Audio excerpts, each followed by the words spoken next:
नमस्कार, मैं आपके साथ अब्दुल करीम और आप देख रहे हैं प्राइम टीवी। खबरों की शुरुआत करते हैं। अलीगढ़ के बन्ना देवी इलाके में दंपति अपनी फरियाद लेकर एसडीएम के पास पहुंचे। आरोप है कि फरियादियों की बात सुनने के बजाय एसडीएम ने उनके साथ गाली गलौज करना शुरू कर दिया और दंपति को ऑफिस से बाहर निकलने के लिए कह दिया। एसडीएम की यह हरकत उन्हीं के ऑफिस में लगे सीसीटीवी कैमरे में कैद हो गई।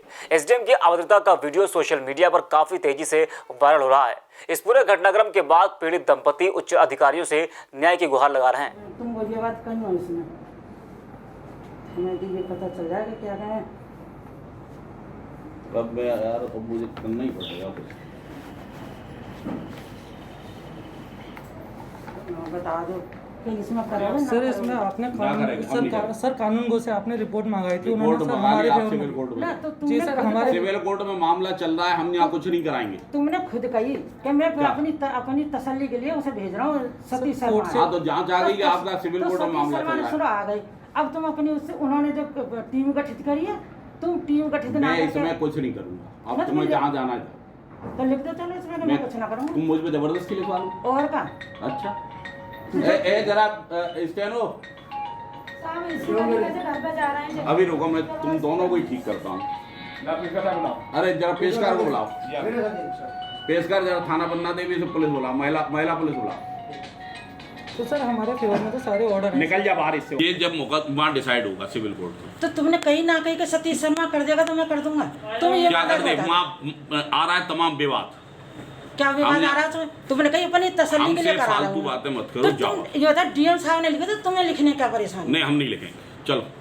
तो फिर इसमें इन्हें ले जा, नहीं अभी बंद करा दो, बता दो। अरे तू इतनी जल्दी कहीं बंद करा दे, देखो सही कौन बंद करा दे। मैं कराऊंगा बंद। बुला यार, ये भी कोई बात बंद करा दे। बन्ना देवी से दरोगा जी और महिला पुलिस बुला। हाँ बुला ले। और उसे दूसरी वाली कोई बुला। हाँ बुला, दूसरी महिला। हमारे सारे हमारे पास आ जाते हैं तो कैसे बंद करा देंगे? दूसरी जोड़ी करो। चलो हेलो, डीएम साहब का आदेश है हमारे पास। चलो उधर ना डीएम साहब का आदेश है हमारे पास। आज ये कह रहा हूँ, वो इंस्पेक्टर साहब बोल रहे हैं, ये कह रहा हूँ ये जो प्लॉट का जो मैटर इनका चल रहा है, जो सिविल कोर्ट में और जहाँ कहाँ चल रहा है सारा, हाई कोर्ट तक आदेश है हमारे पास। बात कर लें। तो ये कौन सी जगह का? सारसोल का। सारसोल वाला जिसमें दो बेनामे एक ही जगह के हैं। दो बेनामे नहीं है सर, एक ही बेनाम। चुप रहे यार, जब बोलेगा मारूंगा लात साला। तो तू हटे ना पीछे, तू पीछे क्या बोल रहा? हमें मालूम है कि एक बेनाम आए। थोड़ा शांत रहिए ना। शांति है भैया, 5 साल से शांत। चलो उधर चलो, उधर चलो, आ जाइए ना, उधर चलो ना। आप इधर आ जाइए।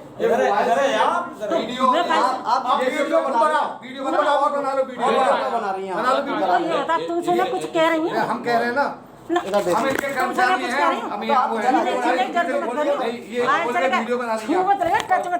बता नहीं किया गया। इसके बाद दिनांक 15/7/2020 को प्रार्थी की पत्नी श्रीमती संजय देवी वह लड़का खुद एसडीएम साहब से मिले और एसडीएम साहब ने को प्रार्थना दिया कि इसका अनुपालन कराया जाए, परंतु इन्होंने कोई अनुपालन नहीं कराया और प्रार्थी की पत्नी श्रीमती संजय देवी से अभद्र व्यवहार करते हुए लात से मारने की धमकी दी और 151 में भेजने की धमकी दी तथा अभद्र व्यवहार करते हुए अपने कार्यालय से अपने कर्मचारी से बाहर निकलवा दिया। महिला का सम्मान नहीं करते हैं वो, इसलिए तो उन्होंने अभद्र व्यवहार किया है उसको महिला के साथ में।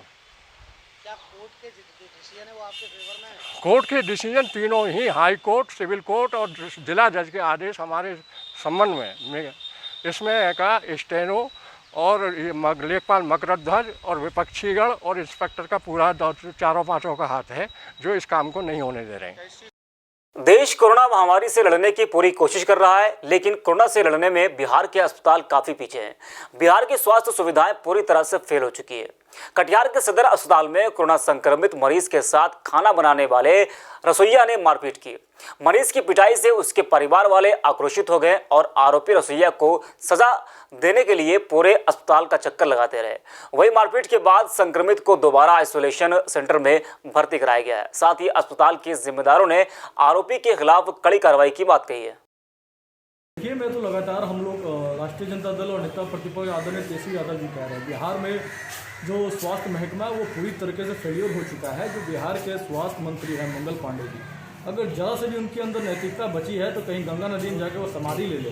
जिस तरह कोरोना पॉजिटिव को मार के खाना मांग रहा है वो, उसे मार के पत्थर से सर फोड़ दिया जा रहा है। अब समझ जाइए कि कहाँ स्थिति है, स्वास्थ्य कहाँ पे चला गया है।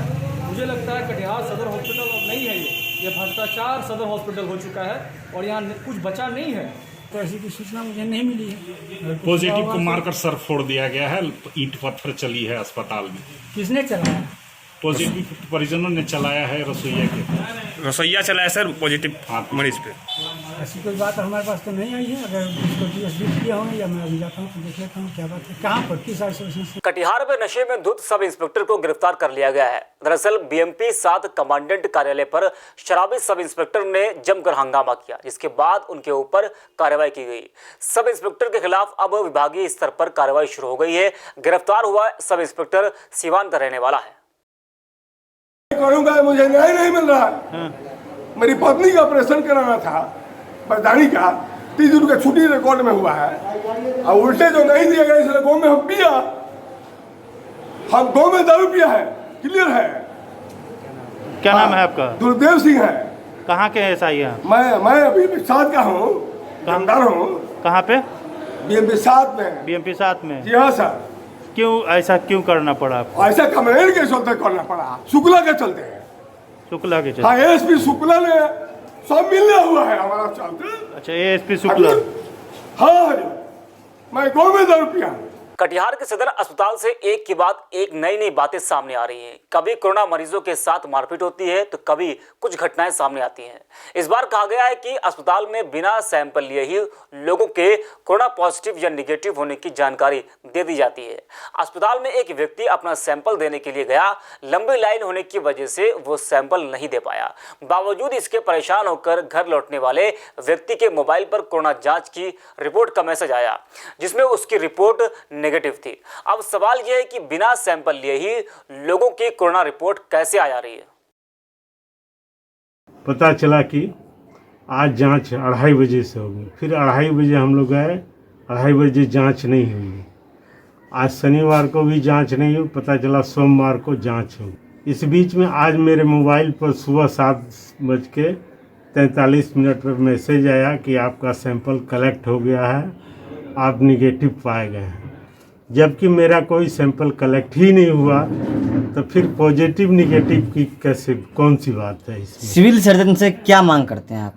सिविल सर्जन से मांग करते हैं कि इस तरह का गलत जो मैसेज आ रहा है इसको रोका जाए। किसी पेशेंट का कोई जब जांच ही नहीं होता तो फिर कैसे आ जाता है उसके मोबाइल पर मैसेज। फर्रुखाबाद में बीते दिन सोमवती अमावस्या के अवसर पर गंगा नदी में नहाने गए 4 युवकों में 3 की डूबकर मौत हो गई।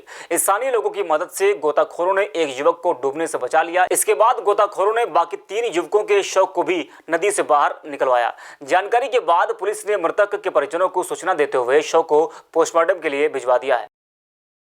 नहा रहे थे हम भी, फिर मेरे फोन पे फोन आ गया तो हम फोन पे बात कर रहे थे। अच्छा, हम फोन पे बात कर रहे थे। अब ये लोग नहा रहे थे, ये लोग नहाने चले गए थे। ये लोग नहा रहे थे साथ में, मतलब भाई तीनों लोग। तो वहाँ तक कैसे पहुँच गए? एक लोग मतलब वहाँ पे, लोग यहाँ पे घूम रहे थे, पता नहीं कैसे वहाँ तक पहुँचे। अच्छा, वहाँ तक एक के दूसरे ने पकड़ने की कोशिश। डूबा पहले कौन? परविंदर पहले डूबा। फिर उसके बाद जो प्रदीप, उसने उसे पकड़ने की कोशिश की।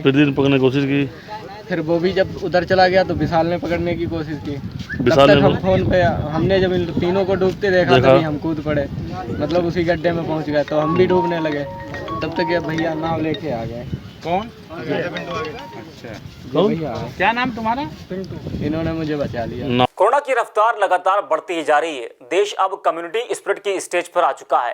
राजधानी लखनऊ में कोरोना के बढ़ते प्रकोप के मद्देनजर रखते हुए आला अधिकारियों ने जागरूकता अभियान चलाया।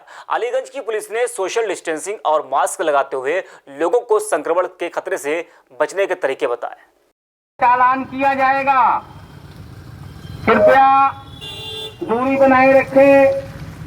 आप लोग बगैर मास्क के बाहर न निकलें। पीलीभीत की जहानाबाद पुलिस को सफलता हाथ लगी है। मुखबिर की सूचना पर पुलिस ने 25,000 के इनामी बदमाश को गिरफ्तार कर लिया है। पकड़े गए अपराधी के ऊपर पहले से ही 14 मुकदमे दर्ज है। साथ ही हिरासत में आया बदमाश गोगोशी का कारोबार भी बड़े पैमाने पर करता था और पिछले 3 महीने से पुलिस इस बदमाश की तलाश कर रही थी। संत कबीर नगर के महुली थाना में पंचायत की बैठक में हुए विवाद में एक पक्ष ने हमला करते हुए बुजुर्ग को मौत की घाट उतार दिया। सूचना पर सीओ और इंस्पेक्टर ने मामले में मिली शिकायत के आधार पर जांच शुरू कर दी है। मारपीट में दोनों पक्षों में 7 लोग गंभीर रूप से घायल हो गए। घायलों को मेडिकल कॉलेज में भर्ती करा दिया गया है और बुजुर्ग के हत्या के मामले में नामजद लोगों के खिलाफ केस दर्ज कर लिया गया है। पंचायत आई थी, पंचायत में अवधेश सिंह जो है वादी पक्ष से जो बोले कि आप लोग शांति से रहें, नहीं तो अन्यथा इसका भोगना पड़ेगा आपको। तो हमने कहा ठीक, हम क्या करें, हमारा बंटवारा कर दिए, हमको क्या करना। उसके बाद वो चले गए। उसके बाद 5 मिनट के बाद ललकार दिए, इस सबको आए लाठी डंडा लेकर के और ये सब बीच बचाव करने के लिए आए। हमको लोग अंदर ढकेल दिए, घर के अंदर शिवलिंग था उसको फेंक दिए। इसके बाद बचाव करने आए, टूट पड़े, सब लोग मारने लगे। संभल के थाना हयात नगर के पास सड़क हादसे में बाइक सवार 4 युवक की मौत हो गई। तेज रफ्तार गाड़ी ने बाइक सवार को टक्कर मार दी। बाकी इस एक्सीडेंट में एक महिला गंभीर रूप से घायल हो गई, जिसे राहगीरों ने इलाज के लिए अस्पताल में भर्ती करा दिया है। साथ ही इन्हीं लोगों की सूचना पर पुलिस ने चारों लोगों के शव को पोस्टमार्टम के लिए भिजवा दिया है। शाहजहांपुर में हाईवे के किनारे बाइक सवार युवक को बचाने के चक्कर में रोडवेज बस पलट गई। बस के पलटने में उसमें सवार करीब 18 को मामूली चोटें लगी। गनीमत यह रही कि कोई भी बड़ा हादसा होने से रह गया। फिलहाल मौके पर पहुंची पुलिस की टीम ने घटनास्थल पर घेराबंदी करते हुए कार्रवाई शुरू कर दी है और घायलों को इलाज के लिए CHC में भर्ती करा दिया गया है।